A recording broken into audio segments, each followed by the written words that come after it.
आइए, मैं आपको नए बांग्लादेश से परिचित कराता हूँ, जहाँ आतंक के संदिग्धों को जमानत मिलती है, लेकिन हिंदू पुजारियों को नहीं। यह मुद्दा अब देश में बड़ा विवाद बन चुका है। हिंदू सड़कों पर उतरकर विरोध कर रहे हैं, पुलिस उन पर सख्ती से कार्रवाई कर रही है, और यहाँ तक कि भारतीय सरकार ने भी इस पर प्रतिक्रिया दी है। यह एक बड़े संकट के संकेत देता है।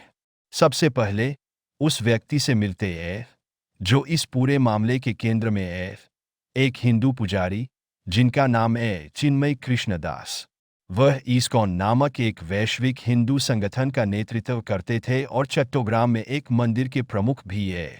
वर्तमान में वह बांग्लादेश के एक नए हिंदू अधिकार समूह के प्रवक्ता है। लेकिन उन्हें गिरफ्तार क्यों किया गया? पिछले महीने उनके खिलाफ देशद्रोह का मामला दर्ज किया गया। 30 अक्टूबर को चट्टोग्राम में हिंदू समुदाय ने एक रैली आयोजित की। आरोप है कि इस रैली में बांग्लादेश के राष्ट्रीय ध्वज का अपमान हुआ, क्योंकि राष्ट्रीय ध्वज के ऊपर एक भगवा झंडा रख दिया गया। पुजारी और उनके समर्थकों का कहना है कि यह एक गलतफहमी थी। इसके बावजूद पुलिस ने इस रैली में शामिल 19 लोगों के खिलाफ मामला दर्ज किया, जिसमें चिन्मय दास भी शामिल थे। अब इस सप्ताह की बात करें। सोमवार को पुजारी को ढाका के हवाई अड्डे से गिरफ्तार किया गया और चट्टोग्राम ले जाया गया। उनके वकीलों ने स्थानीय अदालत में जमानत के लिए याचिका दायर की, लेकिन इसे खारिज कर दिया गया। इसके बाद उन्हें 10 दिनों की हिरासत में भेज दिया गया। उनके समर्थकों ने इस गिरफ्तारी के विरोध में प्रदर्शन किया और पुलिस ने उन पर बल प्रयोग किया। यह देखिए तालियों की गूंजी और प्रदर्शन के दृश्य। नए बांग्लादेश में सरकारी इमारतों को नुकसान पहुंचाना ठीक है, अल्पसंख्यकों को निशाना बनाना ठीक है, उनके घरों और दुकानों को बर्बाद करना ठीक है, यहाँ तक कि बांग्लादेश के संस्थापक का अपमान करना भी ठीक है। लेकिन अगर राष्ट्रीय ध्वज को लेकर कोई कथित गलती हो जाए, तो बांग्लादेश का गणराज्य संकट में आ जाता है। हम यह नहीं कह रहे हैं कि किसी भी देश के झंडे का अपमान सही है, लेकिन क्या यह प्रतिक्रिया जरूरत से ज़्यादा नहीं है? यहाँ हम एक धार्मिक नेता के खिलाफ देशद्रोह के मामले की बात कर रहे हैं, जो एक कमजोर अल्पसंख्यक समुदाय से है। अगर दोषी ठहराए गए, तो उन्हें उम्र कैद की सजा हो सकती है। क्या यह बांग्लादेश का हिंदुओं तक पहुंचने का तरीका है? अपराध साबित हुए बिना पुजारियों को निशाना बनाना और उन्हें कैद में डाल देना, यहाँ तक कि भारतीय सरकार भी इस मामले से हैरान है। नई दिल्ली ने इस गिरफ्तारी पर बयान जारी किया है। यह सुनिए कि उन्होंने क्या कहा। हमने श्री चिन्मय कृष्ण दास की गिरफ्तारी और उन्हें जमानत देने से इनकार किए जाने पर गहरी चिंता व्यक्त की है। यह घटना बांग्लादेश में चरमपंथी तत्वों द्वारा हिंदुओं और अन्य अल्पसंख्यकों पर किए गए कई हमलों के बाद हुई है। यह दुर्भाग्यपूर्ण है कि इन हमलों के अपराधी अब भी आज़ाद घूम रहे हैं, जबकि शांतिपूर्ण तरीके से वैध मांगे रखने वाले धार्मिक नेता पर आरोप लगाए जा रहे हैं। यह एक न्यायसंगत तर्क है।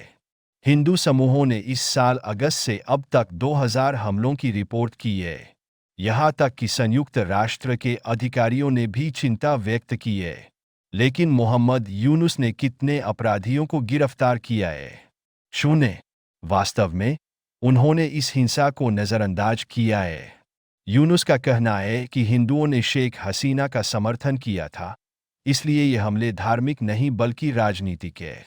अब बांग्लादेश की सरकार ने भारत के बयान का जवाब दिया है।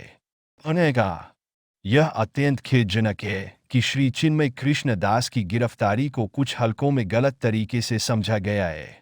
बांग्लादेश का मानना है कि इस तरह के निराधार बयान न केवल तथ्यों को तोड़मरोड़ कर पेश करते हैं, बल्कि दोनों पड़ोसी देशों के बीच सौहार्द और मित्रता की भावना के विपरीत है। सरल शब्दों में उनका कहना है कि यह मामला बांग्लादेश का आंतरिक मुद्दा है। साथ ही वे दावा करते हैं कि ढाका धार्मिक सौहार्द के लिए प्रतिबद्ध है। लेकिन वास्तविकता यह है कि मोहम्मद यूनुस ने कट्टरपंथियों को बढ़ावा दिया है। यही कारण है कि हिंदू पुजारियों और नेताओं को सड़कों पर उतरना पड़ा। पिछले महीने की चट्टोग्राम रैली भी इसी मुद्दे को लेकर थी। चिन्मय कृष्ण दास ने 8 मांगे उठाई थीं, जैसे अल्पसंख्यक कानून लागू करना, अल्पसंख्यक मामलों का मंत्रालय बनाना और अगस्त की हिंसा के दोषियों को सजा देने के लिए एक विशेष ट्राइब्यूनल स्थापित करना। ये सभी निरसंगत मांगें हैं। इन्हें तुरंत लागू करने की आवश्यकता नहीं है, लेकिन कम से कम सरकार को इन्हें स्वीकार करना चाहिए। तो समाधान क्या है? संभावना है कि स्थिति और खराब हो सकती है। सूनर और लेटर यूनुस को चुनाव कराने होंगे, और अगर कट्टरपंथी इस्लामी पार्टियां सत्ता में आईं तो स्थिति और बिगड़ सकती है। भारत के पास यहाँ कुछ दबाव बनाने के साधन हैं, जैसे व्यापार, निवेश और भू-राजनीतिक निकटता, लेकिन अब तक यह काम नहीं आया है। नई दिल्ली ने ढाका को कई बार चेतावनी दी है, लेकिन उनका रवैया नहीं बदला। दूसरा विकल्प है कि इस मुद्दे को वैश्विक मंच पर उठाया जाए। डोनाल्ड ट्रंप ने बांग्लादेश के हिंदुओं का समर्थन किया था। शायद भारत अन्य वैश्विक नेताओं को इस मुद्दे पर लामबंद कर सकता है, लेकिन इससे भारत बांग्लादेश के रिश्तों पर असर पड़ सकता है। यह भारत के लिए एक मुश्किल स्थिति है।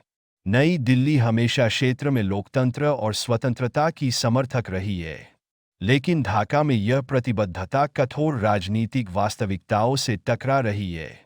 हम भारत के अगले कदमों पर नजर रखेंगे।